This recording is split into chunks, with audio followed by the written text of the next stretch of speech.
Big Sam presents Raw. I make this for you. Big Sam presents Raw. I make this for you. Big Sam presents Raw. I make this for you. Big Sam presents Raw. I make this for you. Big Sam presents Raw. I make this for you. Big Sam presents Raw. I make this for you. Big Sam presents Raw. I make this for you. Big Sam presents Raw. I make this for you. Big Sam presents I make this for you. I make this for you. Big Sam presents Raw. I make this for you. Hi, would you like to sponsor this show? You have the ability to sponsor Big Sam Presents Raw and or Shit Talk. I don't give a goddamn.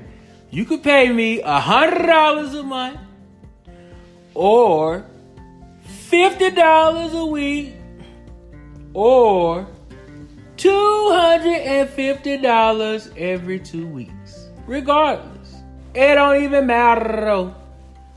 If you want to sponsor this show, you can. Let me know. I'm Big Sam, and you got the opportunity to sponsor this show.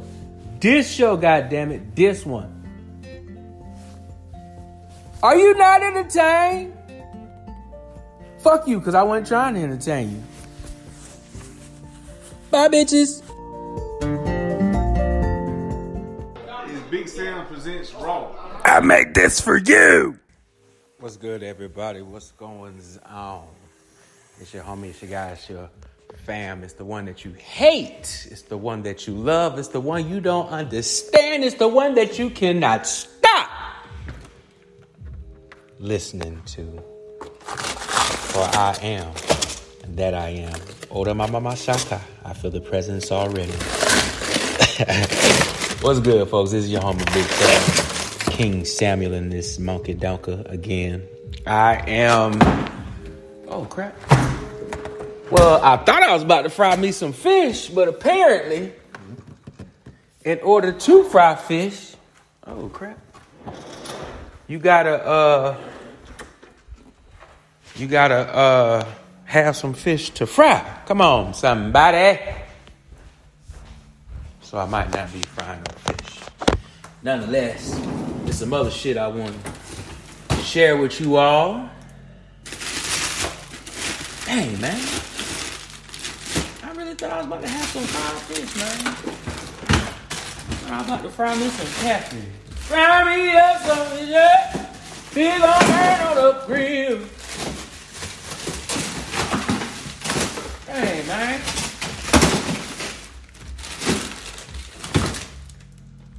Crap. Man, that done hurt my spirit. God damn. Dang, man. I wanted some damn fried fish. All right, it's all good. I ain't gonna have no fried fish. But today I went to go see my new therapist. And when I tell you that was an interesting experience, to say the absolute least. Wow, that crap. Whew, that shit got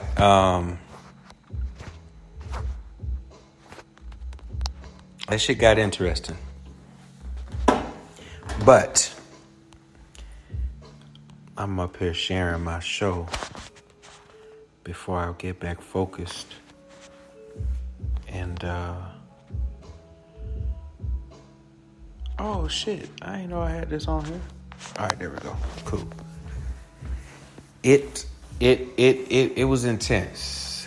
Intense in a good way, intense in a frustrating way, intense in revealing way, eye-opening way, letting me know about sometimes how difficult, or it's not a matter of me attempting or trying or wanting to be difficult.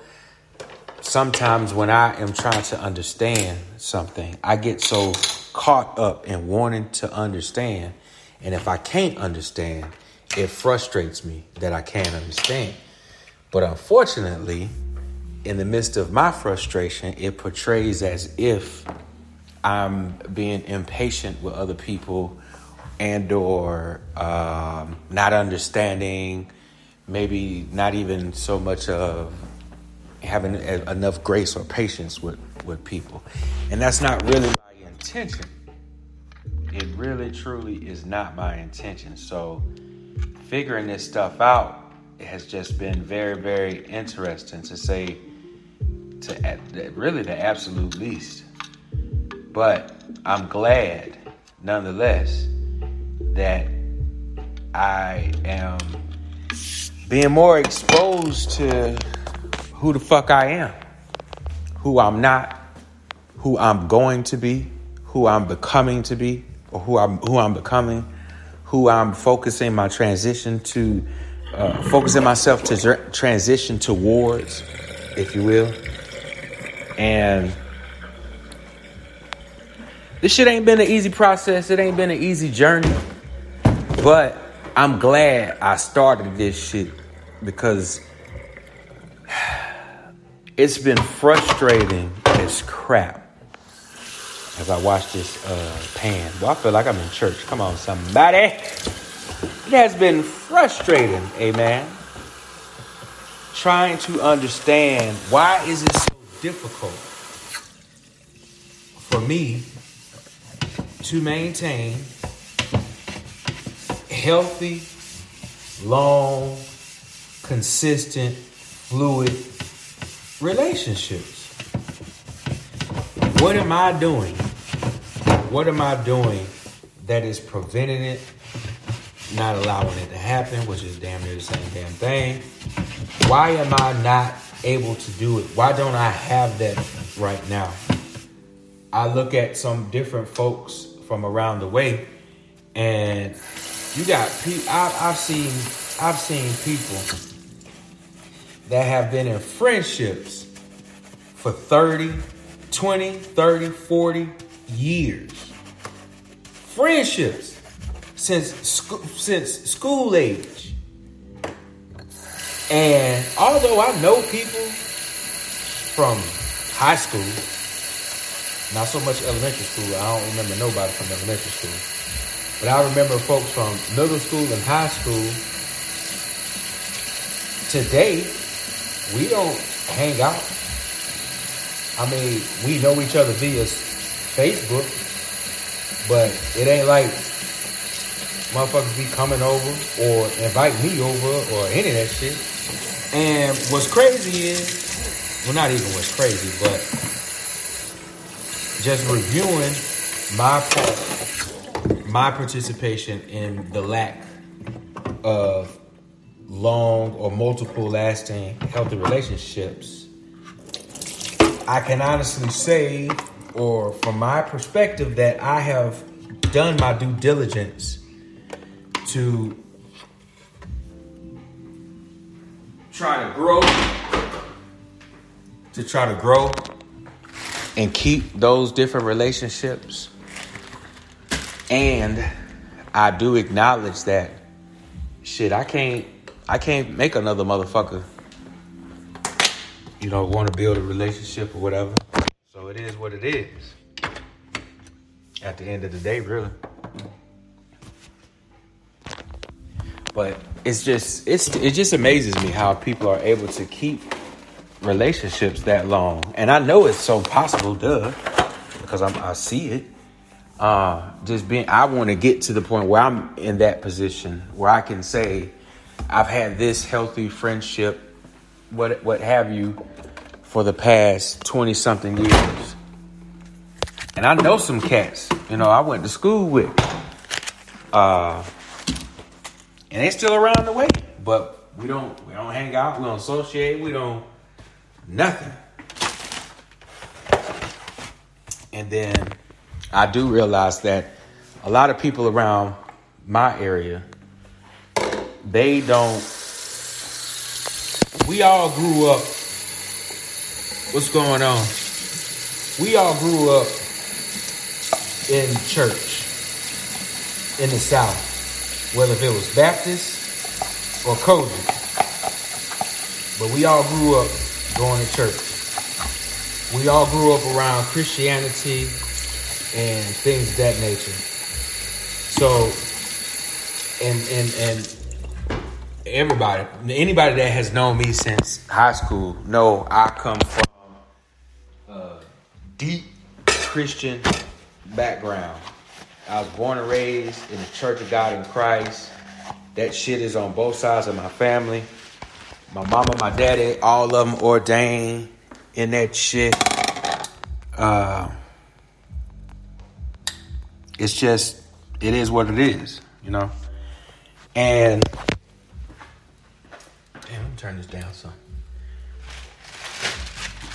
So, people grew up around me when I was in the Christianity real deep.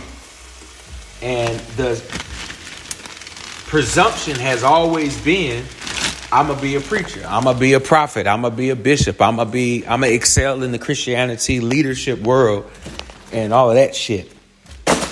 So now, moving forward, 2020, when I don't subscribe to any of that bullshit, it baffles people. It mystifies people. It confuses the fuck out of people.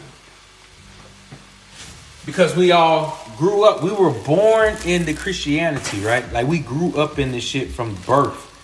That's what we have been told is the only way. And then so now as adults to hear and or see me go contrary to that, it scares the shit out of a lot of people. And I understand it. I get it. I really do. So a lot of times people won't necessarily fool with me for a long period of time because they fear the backlash. They fear what they don't understand is my new difference between us.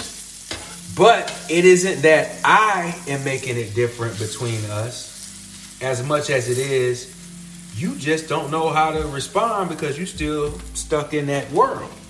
And that's cool. Like, that's so cool. It shouldn't even be contentious in no way, shape, form, or fashion. It really, really shouldn't. However, it is, it has been, and that shit has been rather disappointing to say the least. But continue to move forward. It's all good. I ain't tripping off of it too hard, even though it might seem like it, but I really ain't. I'm just growing from it. So anyway, that session I did today, it brought up a lot of different things that I'm trying to contend with and figure out what all I want to deal with, don't want to deal with, and how do I address. One big issue I'm really, really struggling with is communicating. I'm a stickler on communication. However, I have yet to find a consistent, I guess, mutual way to communicate my thoughts, perspectives to people that I'm like engaging with locally.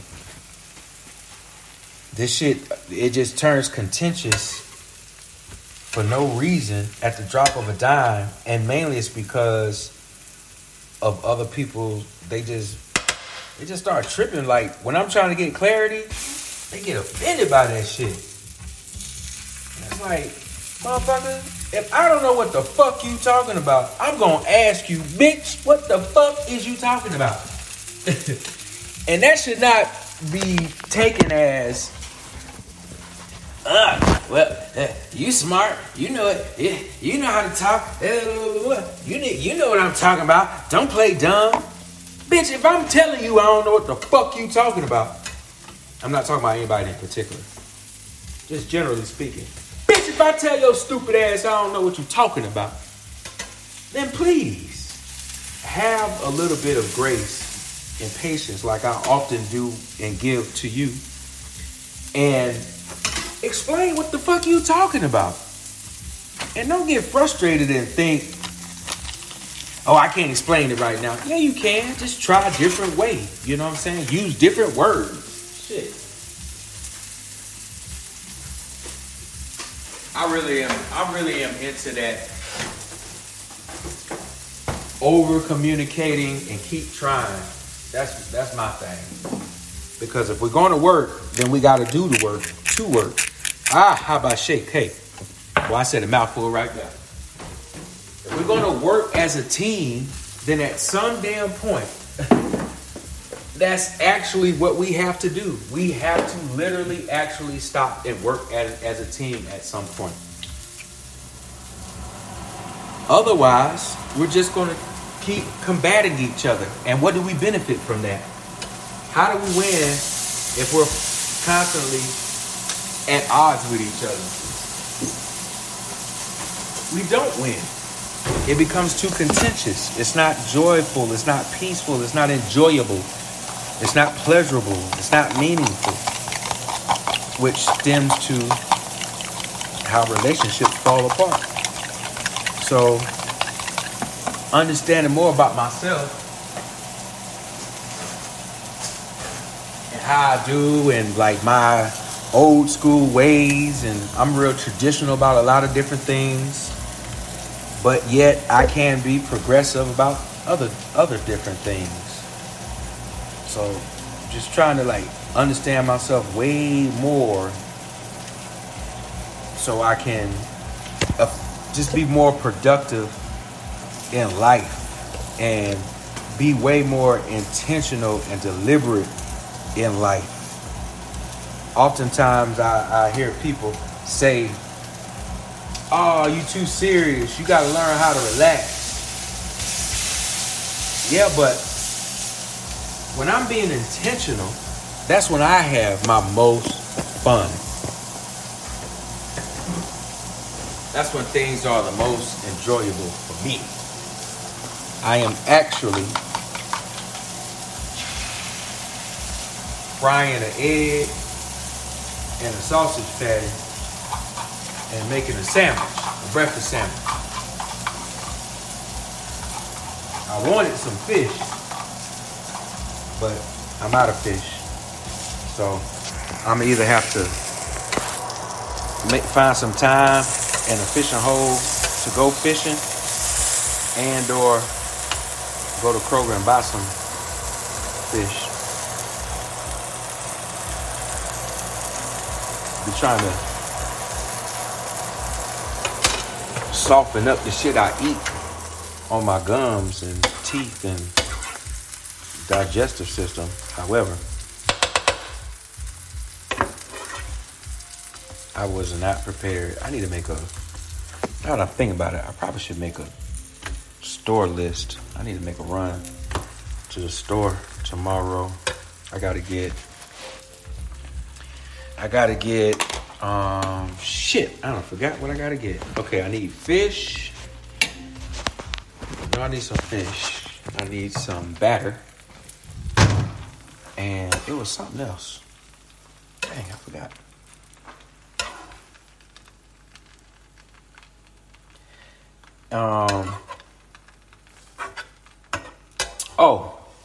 While I was at this meeting or session, excuse me.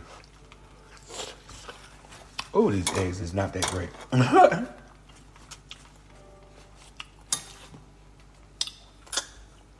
The lady asked me about my mama. And she referenced or asked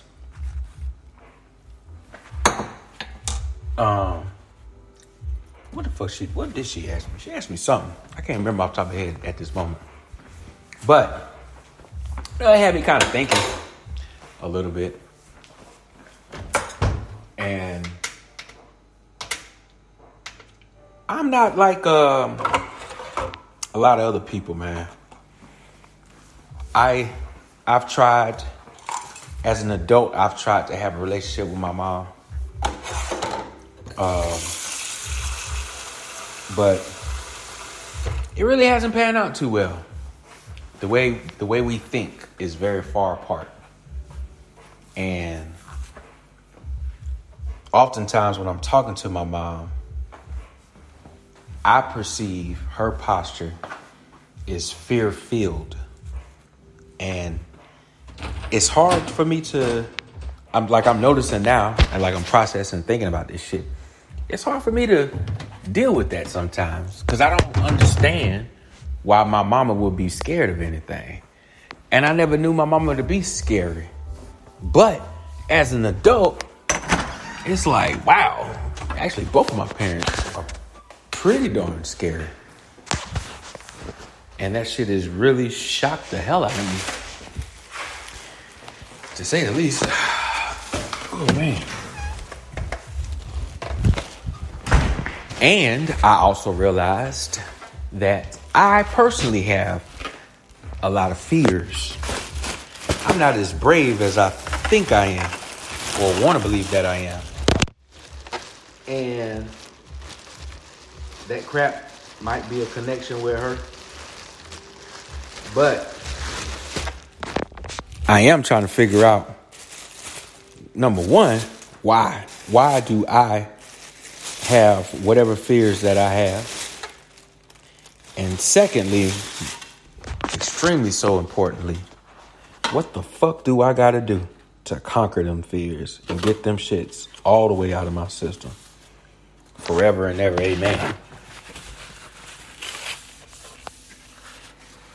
So this has been a very interesting journey. Just all the stuff that has happened, even from the conception of this podcast to today. Man, this has been an interesting journey, to say the least. And I appreciate you all that have stuck with me along the way and dealing with me and not even dealing with me, but accepting my transparency and all the shit that has come along with this ride, and it's just exposing myself publicly and facing fears or what have you. This has been interesting. I mean, very, very interesting. I'm about to sit down and eat this sandwich after I drop my AC down to 71. And I got some oranges. Oh, man. After I got back to the crib, I smoked a little bit. And then I just laid down. I took a shower. And I laid down. And I couldn't help but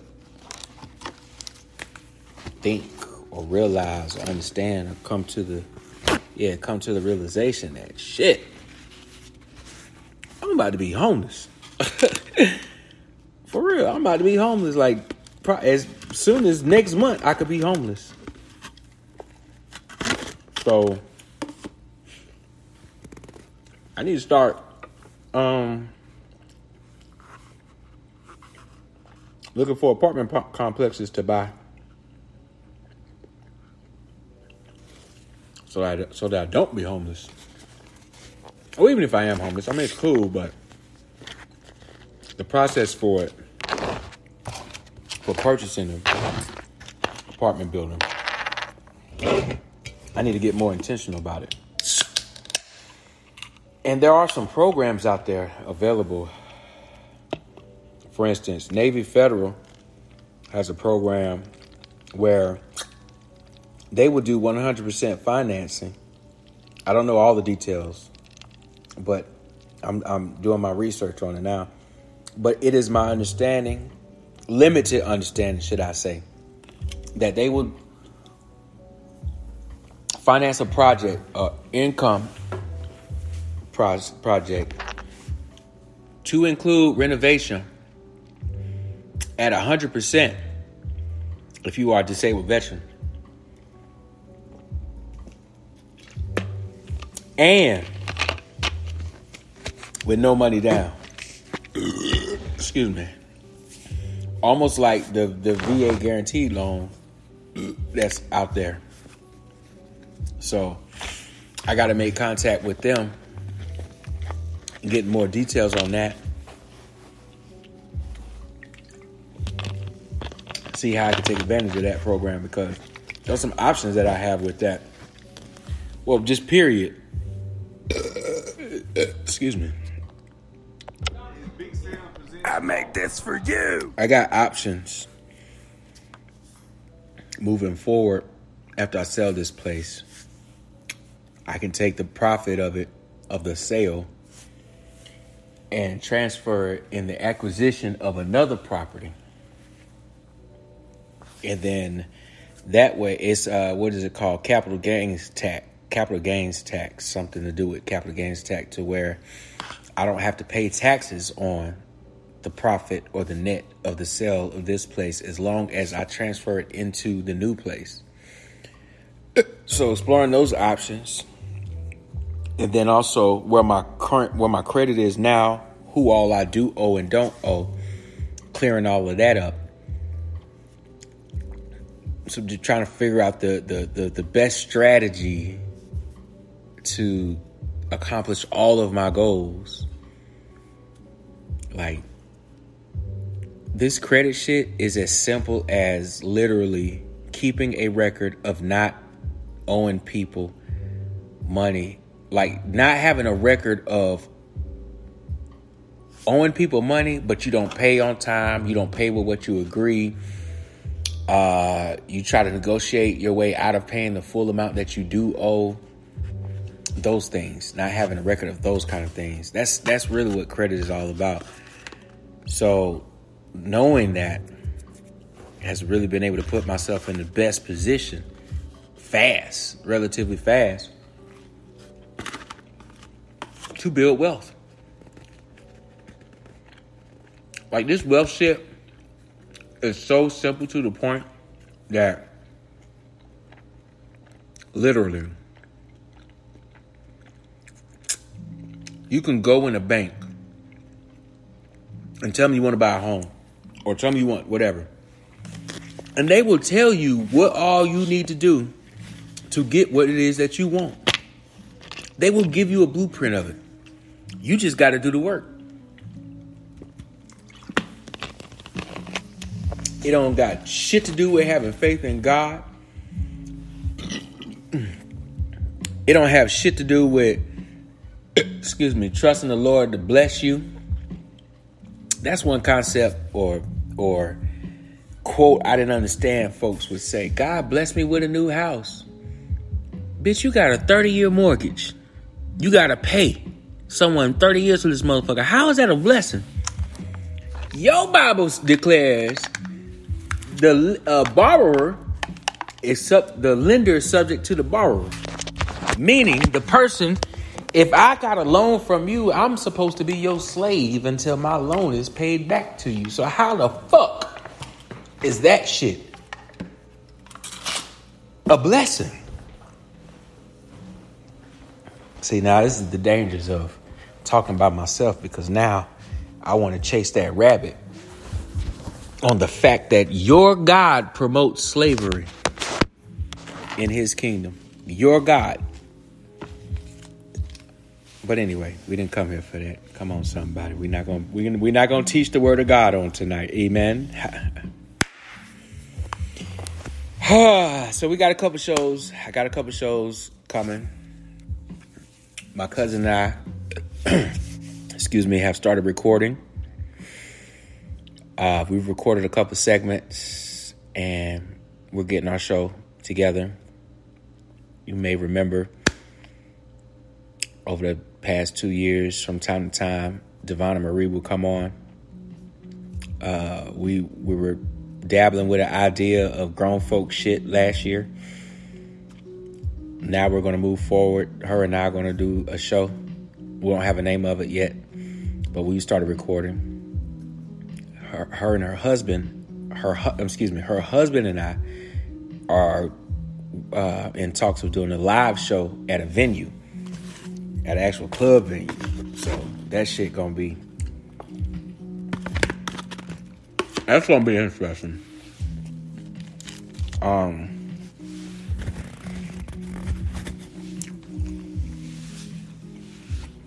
So I got a couple of projects in the work, in the making. I haven't talked a lot about them because I wanted them to take off a little bit, you know? Get some momentum.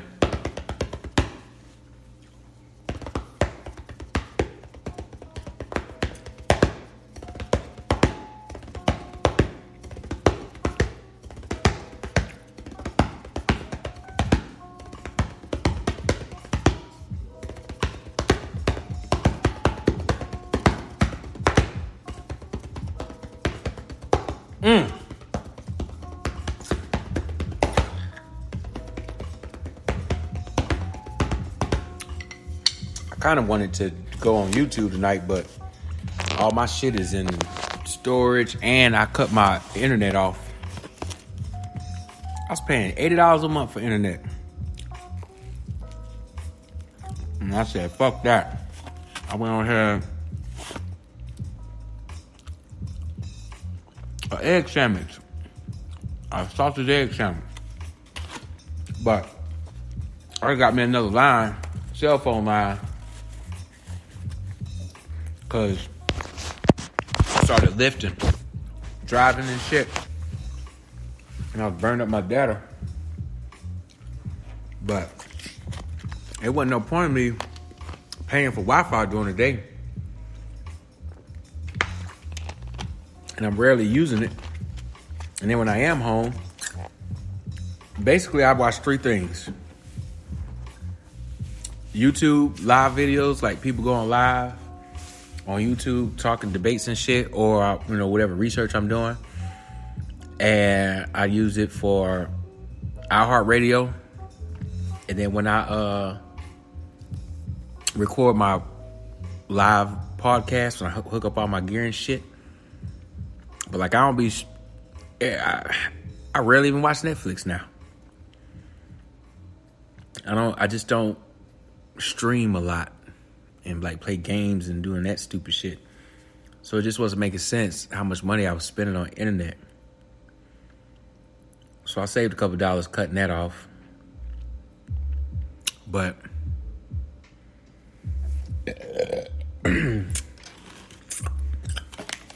once I move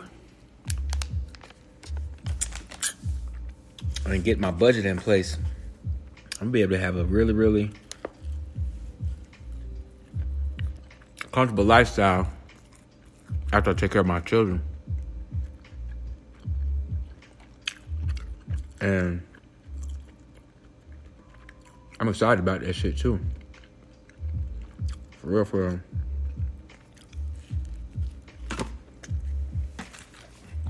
I got a little full off this sandwich, but I haven't even eaten my orange yet. Yo!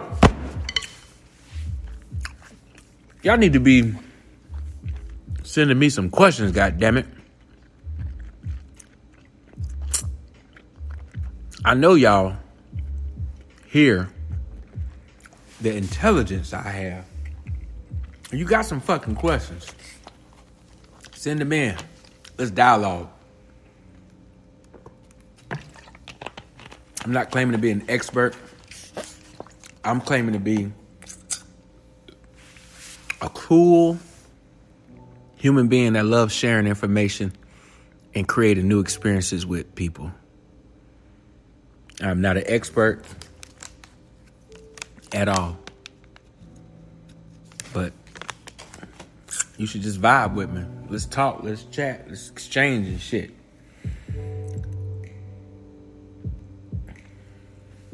I'm anxious to move and get my drums set back up. And or find me a space to set up my drums. Man, I need an assistant. Damn. Gotta find me one of them girlfriend things. So I can get this shit organized, get way more organized. Like, I'm telling you, man, I'm super confident. I'm gonna get the right women around me. And like, we can all focus, excuse me. I'm working on our goal. We're gonna be unstoppable. Like, that shit gonna be stupid. Stupid good. I need that organization, that structure, you know what I'm saying? That I can keep us accountable and motivated and shit, but I need help being with structure and focus. Shit like that. All right. Think about practice. My hands. Along this music I've been listening to on YouTube. Actually, let's see what this sounds like. Shut the fuck up, you ugly ass cracker. Oh shit, Corey Holcomb show is live right now. Y'all want to listen to that shit?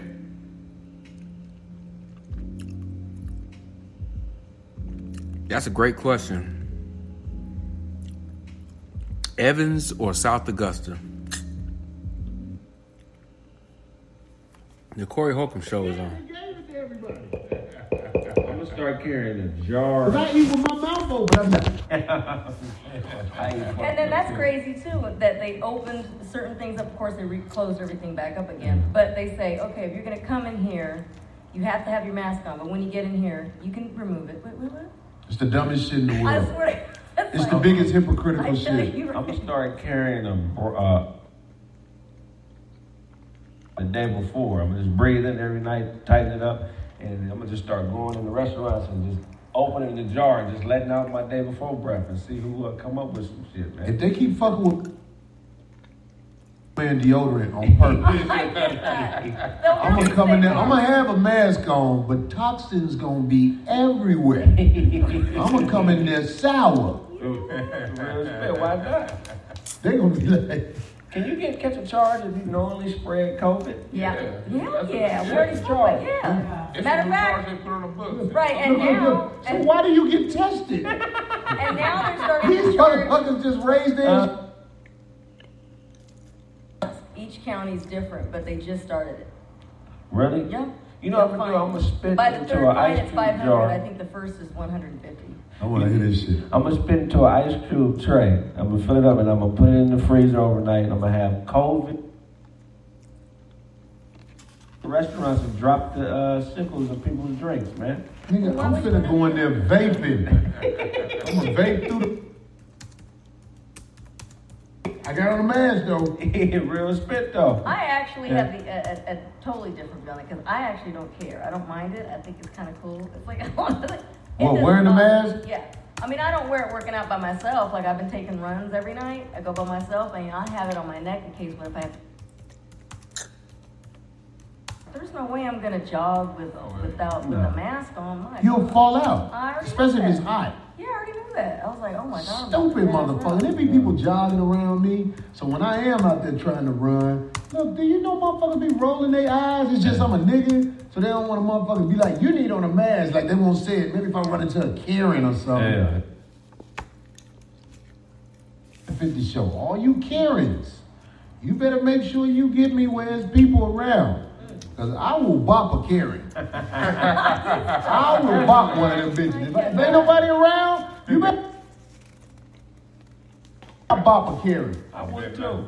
Bop! Bitch, shut the fuck up. I actually think it's kind of cool though, like the whole throw.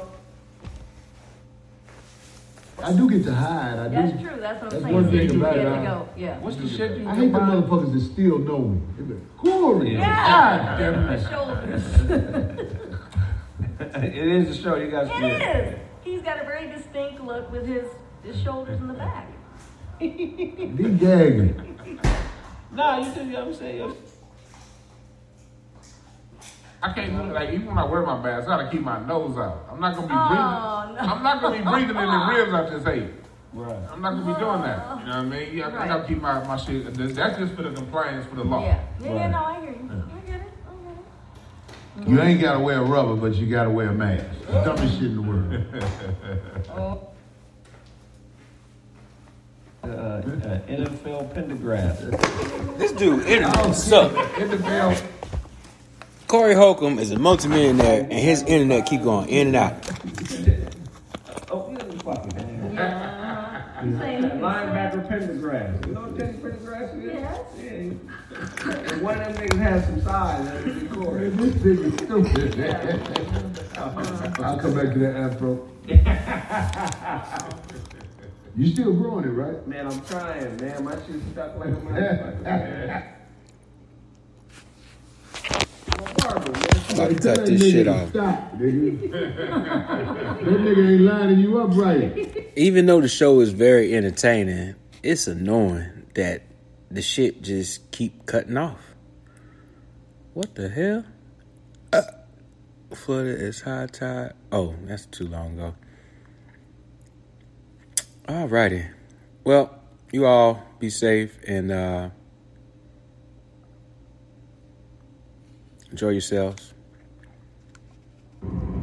Are you tired of seeing these cell phone towers everywhere? Shut the fuck up, cracker. Tonight, President Trump's niece calling him a, quote, sociopath who practices, her words, cheating as a way of life. She writes this in a tell-all book obtained by CNN where she says, quote, Donald, following the lead of my grandfather and with the complicity, silence, and inaction of his siblings, destroyed my father. I can't let him destroy my country. Out front now, David K. Johnston, Pulitzer Prize-winning investigative journalist who has covered Donald Trump for more than 30 years, and it's good to see you, David. And Sarah Murray, CNN political correspondent, and Sarah has read the book. So, Sarah, let me start with you. You've been through it. This is a rare look from a member of the Trump family. So what does she say about the family dynamic and Donald Trump? You know, it is an interesting look from someone who is beyond, the family that we're used to seeing in the White House. And she describes Aaron an extremely dysfunctional family environment. When she talks about Fred Trump, who is the patriarch of this family, Donald Trump's father, her grandfather, she describes someone who really created a toxic environment that affected the rest of the family and sort of made Donald Trump the person he is today. She sort of says that Donald Trump became the golden boy in this family, that he took on a lot of his father's worst qualities, and that others in the family were sort of neglected, or bullied. And she points to her father as an example of that. Her father was Fred Trump Jr., who struggled with alcoholism throughout his life and has since passed away. And that's what she's referring to when she talks about how Donald Trump destroyed her father. She really feels like the way the family treated him, a man who didn't want to go into the family business, had a lot to do with the way her father struggled throughout his life. David, she also claims Trump paid someone to take the SAT to try to help him get into the University of Pennsylvania. She writes, quote, he enlisted Joe Shapiro, a smart kid with a reputation for being a good test taker, to take his SATs for him. Donald, who never lacked for funds, paid his buddy well. Trump, of course, initially went to Fordham University before transferring to the University of Pennsylvania. But we all know he brags about his Ivy League education, claims he was a top student, best of the best. So what do you make of this, David? Well, the story makes perfect sense. First of all, back in the 1960s, it was easy to have someone go and take your test for you. There weren't IDs and the kinds of checks we have today because of this kind of cheating. And the idea that a rich boy paid somebody else to take the test is, to people of my generation, no surprise. Trump claims he was this great student, and yet one of his professors at Wharton described him as the blankety-blank dumbest student he ever had, but he thinks he knows everything. And of course, there's no record of any academic honors of any kind for Donald Trump at either Fordham or Penn, where Trump went to the undergraduate school, not the famous business graduate school. So, Sarah, there's a lot of detail in this book, and she also says that Trump's sister, her aunt, Marianne Barry, who is a federal judge in New Jersey, an incredibly accomplished professional, that his sister called him a clown when he announced his run for president. She was shocked to see evangelicals supporting him. In the book, Mary writes, quote, Marianne, a devout Catholic since her conversion 5 decades earlier, was incensed. What the F is wrong with them, she said. The only time Donald went to church was when the cameras were there. It's mind-boggling. He has no principles. None. I mean, the detail in here, Sarah, is... I don't know anything about the book. Pretty excruciating. I haven't read it. It is, and it's really incredible because it does give you a look at Donald Trump from a different perspective. And this is part of the reason I think that the president didn't want this book to see the light of day, because you see embarrassing anecdotes throughout this book, whether it is the fact that his own sister is trash-talking him to his niece, whether it's this allegation, that he paid someone else to take his SATs for him because he knew he wasn't smart enough, even the notion that it was his sister who was doing his homework for him. The overall portrait of the family is extremely unflattering, and obviously Donald Trump comes across, I think, the worst of anyone in this, perhaps second only to the patriarch of this family, Fred Trump. Well, I mean, it is fascinating to look at that because, whatever you think about Donald Trump, The man is not like others, and so it came from somewhere. And I think everybody is looking for color on how he became who he is. David, Mary Trump also writes about her father's death, right? Donald Trump's brother, and she says, "quote: The ambulance took my father to the Queen's Hospital Center in Jamaica. No one went with him. The doctors think Freddie probably won't make it, Linda," Donald told my mother. "Would it be all right if I came to the house so I could be there if there's any news?" She didn't want to be alone. When my mother arrived a short time later, my grandparents were sitting alone by the phone in the library. Donald and Elizabeth had gone to the movies. Do you think, it's a pretty stunning allegation, David? It's entirely consistent with everything that I know about Donald. He has no empathy or connection to other people, and he would want to run away from a situation like this, just as he has the coronavirus and the intelligence on bounties for killing American troops. And remember, this book is written by a woman who has a doctorate in clinical psychology. So she both knows the family intimately as one of the people who are in it, and all families are complicated, but she knows the family well, and she has professional training to tell us what's significant about what's on with Donald. Everything I've heard from the book, I won't have a copy until tomorrow, everything I've heard about the book is consistent with what I know about him and what others who have studied him closely have written about him as well. And the White House has released a statement saying Mary Trump and her book's publisher may claim to be acting in the public interest, but this book is clearly in the author's own financial self-interest. President Trump has been in office for over 3 years, working on behalf of the American people. Why speak out now? The president describes the relationship he had with his father as warm and said his father was very good to him. He said his father was loving and not at all hard on him as a child. Also, the absurd SAT allegation is completely false. I have to say, Sarah, that is where you have to smile as anybody that clearly the president was involved in that. He had to take on that SAT allegation. Oh, absolutely. I mean, look, there are a lot of things that Mary Trump put in this book that are going to just dig right under the president's skin. And that is why the president didn't want this book out. Now, granted, it was his brother who went to court to try to block its release unsuccessfully. But the president made clear he did not want this to see the light of day. And it's little things like that tend to really irritate him. All right. Thank you both very much. Of course, we should say Mary Trump, as David mentioned, has a doctorate in clinical psychology. Thank you both very much.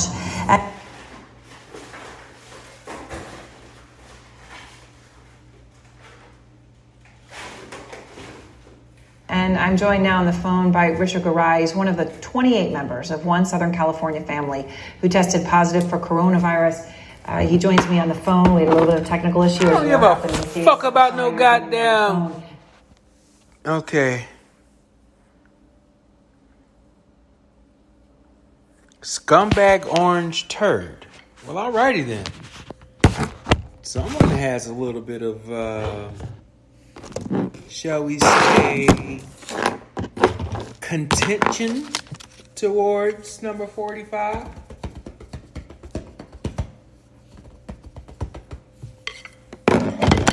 All right, people. I am about to take my shoes off, take my clothes off, get naked, and lay down. But first, I do need to pee. Before I do that, let's listen to this old suck-ass nigga here. If you're tired of reading about other people getting rich in the Shut the fuck up, you ugly ass cracker! All right, everybody, please listen to this segment because actor and activist Terry Crews facing backlash for tweeting, "We must ensure Black Lives Matter doesn't morph into Black Lives Better." Here's how he explained it. Are all white people bad? No. Are all black people good? No. Knowing this reality, I stand on my decision to unite with good people no matter the race, creed, or ideology. Given the number of threats against this decision, I also decide to die on this hill. Terry Crews joins me now. Terry, man, you stepped in it. You say that you're willing. You say you're willing to die on this hill. You've taken a lot of heat for this. Explain what you were thinking and why it's so important that you die on this hill. Well, again, I wanted to bring up the fact that there are some very, very militant type forces in Black Lives Matter. And what I was issuing was a warning. It's one of those things where I've been a part of different groups, I've been a part of different things, and you see how extremes can really can go far and can go wild. And then when you issue a warning, and when a warning is seen as detrimental to the movement, how can you ever have checks and balances? In the 60s and 70s, airplanes went down all the time. And the reason they found out why they did was because the pilots could never be questioned. And when you have the leaders of the Black Lives Movement who are now talking about, if we don't get our demands, we're going to burn it down. Other Black people who are talking about working with other whites and other races, they're being viewed as sellouts or called Uncle Toms. You start to understand that you are now, being controlled. You're not being treated as love. You're actually being controlled. Someone wants to control the narrative. And I viewed it as a very, very dangerous self-righteousness that was developing that really viewed themselves as better. It was almost a supremacist move. Let me jump in, where Terry. they viewed their Black lives mattered a lot more than mine. Okay, so let me jump in here. There's a lot that you said.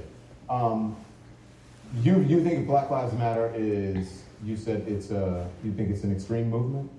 Because it's now part of the... No, but this is the thing. It's a great mantra. It's a true mantra. Black lives do matter. But when you're talking about an organization, you're talking about the leaders. You're talking about the people who are responsible for putting these things together. So let me, Cherry, you realize that even during the civil rights movement that Dr. King was seen as extreme. That movement was seen as extreme. To people who don't want to make change, movements are seen as extreme. You can paint them easily as an extreme when they are not. This is very true, but also when you talk about MLK, you talk about Nelson Mandela, and even Malcolm X, they all realized that you had to have a non-racial component to these kind of movements. What the fuck? There will be resentment. There will be get back. There will be, one of these people will tend to innocent. I don't want to move from one oppressor to the next. And one thing is really who's the next oppressor? Who's the next oppressor? Oh, when I describe this, when you look in the city of Chicago, there are 9 children who died by gun violence, by black-on-black gun violence, from June 20th all the way to today. And you're talking about, even with the Atlanta child murders, there were 28 kids who died in 2 years. You're talking about a month, and you have 9 black kids, and the Black Lives Matter movement has said nothing about this. What does that have to do with equality, though, Yeah. Terry? I don't understand what that has to do with equality, because listen, there's crime. There are people in those communities those people aren't just being nonchalant about gun violence. I lived in Chicago. There are many people who are working in those communities to try to get rid of the gun violence. The gun culture in this country is prevalent, but I don't understand what that has to do with a movement that's for equality for black people. It's not mutually exclusive that if you care about equality for black people, that somehow you're going to stop random violence or, unfortunately, kids from being shot. It just seems like apples and oranges. It's not that way. This is the thing, Don. Black people need to hold other black people accountable. I said this the same thing. This is the Black America's version of the Me Too movement. If anything is going to change, we ourselves need to look at our own communities and look at each other and say, this thing cannot go down. And this is the thing, too. There are a lot of great, great people there who are held hostage, by people who literally are running these neighborhoods with violence and then claiming that Black Lives Matter. When you look at the parents of these little kids who are saying, hey man, why aren't they speaking up for me too? And this is what I'm saying. When I look at this whole thing about, it's about who is controlling the narrative. It's got to be all Black Lives Matter. And what's happened is that because I even challenged it, because I even questioned and warned people, Terry, I became sick. Like if I told you to wear a mask, Terry, they want to kick you out. You're a high-profile person. You're writing things out there. You know you're going to get backlash. You know people are going to respond to what you're saying. So on stop Twitter. being a bitch. I don't think you should be surprised by that. I have a skin as tough as an armadillo because of what I do, and I think maybe you should adapt that. But here's what I have to say. The Black Lives Matter movement was started because it was talking about police brutality. If you want an all Black Lives Matter movement that talks about gun violence in communities, including, then black go start it, nigga. Then start that movement with that name. But that's not what Black Lives Matter is about. It's not an all-encompassing. So if you're talking about, if someone started a movement that said, cancer matters, and then someone comes in and says, why aren't you talking about HIV? It's not the same thing. We're talking about cancer. So the Black Lives Matter movement is about police brutality and injustice in that manner, not about what's happening in black neighborhoods. There are people who are working on that issue, and if you want to start that issue, why don't you start it? Do you understand what I'm saying? But when you look at the organization, police brutality is not the only thing they're talking about. I know that, but I agree, but that's not what the Black Lives Matter movement is about, Terry. Black Lives Matter is about police brutality and about criminal justice. It's not about what happens in communities when it comes to crime, black on black crime. People who live near each other, black people, kill each other. Same as whites. 80-some% of white people are killed by white people because of proximity. It's the same thing with black people. It happens in every single neighborhood. But that doesn't, again, I'm not saying that's not important that those kids died, but it's a different movement. Listen, I understand what you're saying. I totally understand. It is about police brutality. That should never be accepted. I am not saying that that's not it, but there's more there. And when I look at, if they have more on their agenda, we need to ask them about what else is on that agenda other than police brutality. And that's all I'm doing. Questioning, warning, watching. And if that bothers you, now that bothers me. Because if I can't warn you, we are equal. We're equal. I should be able to say something.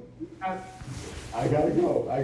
We'll see you. Terry, thank you for coming. That was a horrible interview. Don Lemon, his gay ass, he suck at interviewing people. He didn't really give Terry a chance to, he didn't really dive into the question or the perspective of Terry Crews. I heard a little, I heard what Terry said, and I was hearing where he was going, but Don didn't necessarily capitalize on this distinguishing difference between the two views or whatever. So it was weird. I'm now laying in the bed, chilling. I think I am going to just relax. I got my alarm set for the morning time. Once I wake up, I gotta push all this stuff off the carpet and get dressed, get ready to go. I'm gonna get my carpets clean later this morning, and then I'm gonna work. And hopefully by the end of this week, hopefully by Sunday, I'm gonna send my kids some more child support. That situation sucks bad. Their mother's just gotten to the point where she essentially, in so many words, said she don't want no kind of relationship with me, and she only want me to have a relationship with the kids. And it's like, you interesting person. I can only talk to my kids through you. So you and I got to have some kind of good, healthy relationship. Like, to this day, I still don't understand why she don't understand. I would rather me and her have a good relationship. But in her eyes, it's like, it's on some weird stuff. It's just weird as hell. But, oh, shit. Nevertheless, though, God damn it. Still all good. Hi. Would you like to sponsor this show? You have the ability to sponsor Big Sam Presents Raw and or Shit Talk. I don't give a goddamn. You could pay me $100 a month or $50 a week or $250 every 2 weeks. Regardless, it don't even matter. If you want to sponsor this show, you can. Let me know. I'm Big Sam, and you got the opportunity to sponsor this show. This show, goddammit, this one. Are you not entertained? Fuck you, because I wasn't trying to entertain you. Bye, bitches. I make this for you. What you just said is one of the most insanely idiotic things I have ever heard. At no point in your rambling, incoherent response were you even close to anything that could be considered a rational thought. Everyone in this room is now dumber for having listened to it. I award you no points, and may God have mercy on your soul. Shut your goddamn ass up. Shut your motherfucking ass up. Shut your goddamn ass up. Shut up. Shut up. Shut your ass up. Shut your goddamn ass up. Shut your motherfucking ass up. I make this for you.